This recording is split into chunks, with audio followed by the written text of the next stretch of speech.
citizens of the county of Delta in Michigan, as he told it to A.T. Solberg, January 1st, 1955. Born on the Whitefish River, 1875. That was when there was just a few settlers along the river. That was logging and mill at Peacock, you used to call it then. Your folks came here from Sweden. They come from Sweden. Have you any idea how they happened to settle up on the Whitefish? Well, the only way they happened to settle there was because there was a little lumbering going on up there, and got a place to work. They were among the first settlers. Well, they were among the first settled along the Whitefish River. They was Ole Johnsons, and the Wickstroms, and the Lost Petersons, and a fellow named Albert Moore used to live down in there. And Albert Moore and Hammer used to run a little tug from the mouth of the river to Escanaba, and carry the passengers for them back there for a time, until the bigger boat like Lotus and shipments started in. The early lumbering was for, they used to work for old Mason and Jim Blake, those were the old pioneers. And the way they logged them days was on a small scale, you know. They take about three logs on a sleigh, two on the bucket, one on top. And those were big logs. They used to run about 2 or 3 to the 1,000. And the biggest part of our best logs never was manufactured here in Delta County. They were put in booms and towed out of Bay City and Saginaw and Muskegon, where it was manufacturing the lumber. They drive them down the river and put them in great big booms here and tug the hook on them, take them down below. And when I was a young fellow, I used to work on those logs. We used to pin them in big long strings, you know, had wooden pins to drive into each log, a rope, you know, at the bottom of the river. Then they'd get those strings into the big booms and throw them into the cities where they were manufactured. Getting those big logs, they didn't have tractors those days to hook on them. They had to have horses and great big skidding tongs. And a log of scale 500-600 feet, a team of horses couldn't pull it, you know. They'd have to put it on a dray. They used to have those bead drays. And then I don't know if you know what Ross is. They used to Ross the logs, you know. Well, Ross, you know, was a peel about half the log and about 5 or 6 feet from the butt. So, and that would be rolled down so that it would slip on the snow, so it'd make it easy going. And the way to load those logs, they'd have to set this dray up alongside of the log, and put a chain from the bunk and over the log, then hook a team of horses back in the crosshaul, and then they'd roll that log on the dray and all, and then they could hook the horses on and pull that log to the landing where they loaded on a sleigh. And then they'd put 3 logs on a sleigh, 2 on the bunk mostly, and sometimes only 1. But most of the time 2 and 1 on top. And then they had didn't have a corner binds, or in those days they had a great big chain across, and they used to cut a binder, a sapling about 15 feet long, and they used to bind that, twist that to tighten up that, and then they'd tie the hind end of that binder to the hind end of the sleigh. And that's the way they tie the log onto the sleigh. And when they went down the steep hills, they'd have to put what they call a toggle chain around the sleigh runner, so the sleighs wouldn't run on top of the horses going down the hill. But those are the early logging. Well, nothing but pine and the very best of pine. And the log that showed any defect at all was left right in the woods. And they didn't know those days to saw a log down, they used to chop them down. And after they got the tree down, then they saw up with the logs, you know. That was the early part. And you take those men, they could cut a tree 4 or 5 feet in diameter, and you couldn't see a hack, just like it was cut in on both sides, you know, just as even, you couldn't hardly see a hack of an axe. And the big part of those nice pine was made into square timber, right up there in the woods, 30, 40 feet long, and as high as 24 to 36 inches in squared up. And they drive those down the river, and they load them on. They tell me that the biggest part of those went to England. That choice stuff. And I remember the time when they drove those logs down, and they landed. The water was so high that about 500,000 feet of that landed on Ole Johnson's farm up here. And after the water went down, they were there for about 2 or 3 months with oxen and horses hauling them back into the river after the water had gone down. And the early start was in the old mill, about 2 miles up the river from the mouth of the river. My dad piled lumber there. He used to take it right off the green lumber right off the soil on pallet, put it on rafts, and then they'd pull those rafts down the river and load them on vessels down here for the Chicago market. That's the way the biggest part of the lumber in that early part was transported. And the part of that old mill is still there. That is some of the old wheels, and I guess the most of the wheels have been taken out of there, but there's quite a relic there yet. I remember one time we took one big shaft, weighed about 200 pounds. We used to use that for an anvil for a long time there, about 50 years ago. And then it went on when the Guide Lumber Company brought out old Peacock. Then they started up there on a big slugging scale. Sticking Johnson was the contractor. They contracted to deliver the logs down to the mouth of the river for $3.50 a thousand. You can imagine they used to saw logs. They get sawed or sawn for 30 cents a thousand. And they build dams, 4 or 5 different dams on the river in order to raise water so they could float those logs down.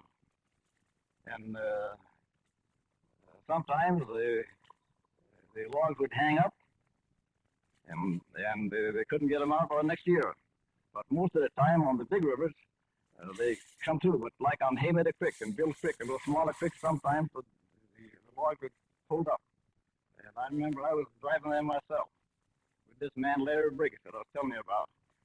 We drove logs there. They had laid over winter, and during the fall and summer, the bark loosened up on them. So that in the next spring, when we started the logs there, they just went out of the bark, you know, and they shoot it down through there right. They tore down there about 500,000 feet long in just one jam, flying right out of the Whitefield River and down the river they went. Tore stumps and bushes and everything else out of the way. A lot of power. The fellow that used to run those drives, his name was Cruel Jimmy. Some of the old timers might remember him yet.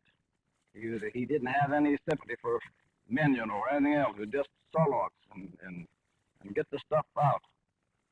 And the fellow would go back in the woods, and he wouldn't see right away. He'd holler, "Come on out of the woods. I know you, bring your chum with you. It's logs we want." We'd get into that water about 3 o'clock in the morning and put a lunch sack on your back. And if you was fortunate enough to keep it dry, you had a dry lunch. If not, why, you could eat a wet lunch. And then you'd have to walk back 8 or 10 miles to a tent. Get right in there, wet clothes, and go right in those blankets, pull out next morning, keep right on for 30, 40 days until the dry was down. And when the lumberjacks come down in the spring of the year with a little stick, they just scooped it up in those towns in those early days. There was one time there were 16 saloons in Rattle River. That was the time that it wasn't safely to be on the road. Those days they had horses, you know. They'd get in 4 or 5 of those lumberjacks. They get into carriages and they'd just drive up as fast as the horses could go up and down the road, you know, and they'd holler like blazes. And then other tough times we had up in there was when they built the through line. Right there on the east side of the Whitefish River, the bridge there now, they had an Italian camp there with about 400 or 500 Italians. When they were digging out the sand cuts, they dug that all off of boulevards. And then where Elder Brixton's house is now, there was a saloon. And we lived on just across the river from that, you know. And boy, they used to have fights and tearing around there. It was something terrible. So that it was a wild and woolly country for a while. And a lot of Indians up in that country at those times. They used to have their wigwams right under the bluff up there. And some of them were pretty good until they'd get drunk, you know, and they threatened to shoot one another, and it was a tough time. And then when they started to log more commonly with tractors and trucks, you know, well, that is practically done away with the horses. When I went up on the South Shore in 1912, why, then we logged with horses in those terrible winters, you know, deep snow, 4 or 5 feet deep. And it went on why we finally got into the Caterpillar tractors. And that has been shifting, so now it's got down to trucks. So the most of the logs now are hauled by trucks. You don't need any snow anymore. Those days we'd have to cut the timber all summer and only have about 90 days to haul it out in. Now you can truck it whenever you please, practically, if it isn't altogether too soft. Yeah, I remember up there on the South Shore one time, they wanted a lot of pulp in the summertime. And we had a portable mill. We went right in there and sawed some planks. And we made a plank road right through our timber. And we skidded it out to the road. We took trucks right on our plank road and logged cheaper than you could in the wintertime on sleds. Yeah, you didn't have to buck the snow and mud and stuff.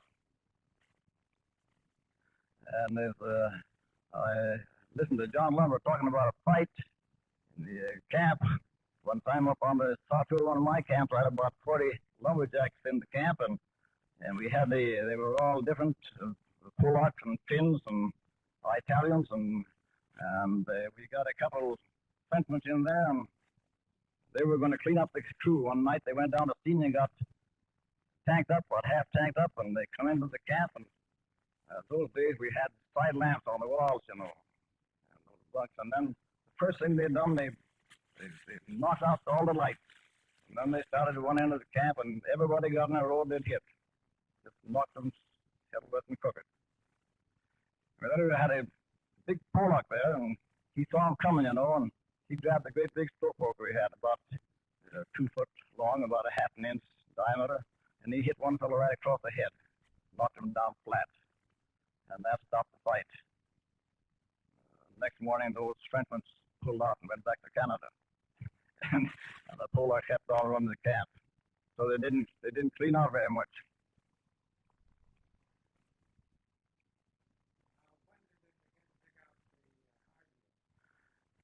Well, I can tell you some little experience about the hardwood, and that must be about, I'd say, 50 years ago, when the Bushong first came up in this country. He went into Elm. He had a little stave mill down here, and he was making staves. And they tried to drive those Elm logs down the river. In fact, I took out, up at 18 Mile, I took out about 200,000 of Elm logs for the Cooperage Company, or Bushong at that time. But the upshot was they sank. They didn't get many logs down to the mill here. So that the they quit taking them on the river. And then they'd have to buy them on the branch, Rapid River branch, when that went up there. And then they'd try to salvage some of those logs. They'd pull them up, those deadheads. They'd pull them up, get a couple cedar logs and a couple poles over them, and then they'd get them up and they'd pin them. And they'd get probably 20, 30 of those logs in the raft, and then they'd float them on down. And that's the way but the main hardwood that they cut up in here, that is along the Whitefish River, was when the Croupage built a railroad up in there. That's in just recently years, you know. And that's about the time that the biggest part of the hardwood up around Pole Creek and through there was cut. And a lot of that hemlock was cut in early days, and that half of that was sink, you know, that it wouldn't float down the river. So the most successful stuff floated down the river was pine and cedar.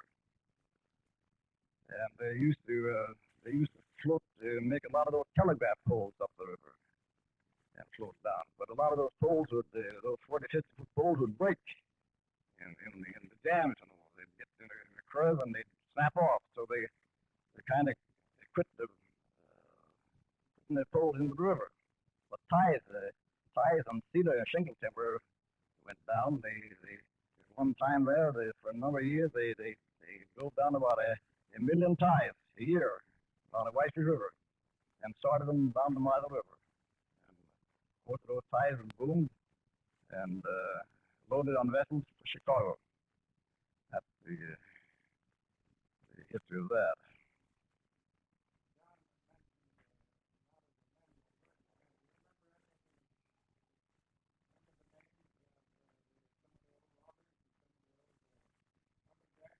Oh, sure, I know a lot of. I know a lot of those, Jim, that John mentioned, like old Indian Bill and Larry and Gallagher and Jack Bond and Charlie Lightfoot, and I could tell you a lot of them.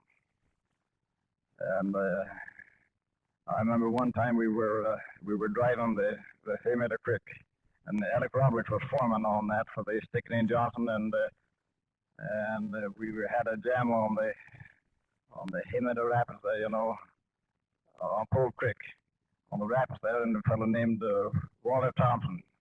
He stuck his peavey down on the log, and his by golly, he says, we can't drive those logs down on Park. And then that tied it up for that day. We had to wait until we got a flood on, so they opened up the dam, and old Charlie Christensen were cooking there. They were kicking on the board. And old Charlie says, oh, God, he said, you think I can make ham and eggs out of stumps and stones? So they ought to be satisfied with what chuck they got.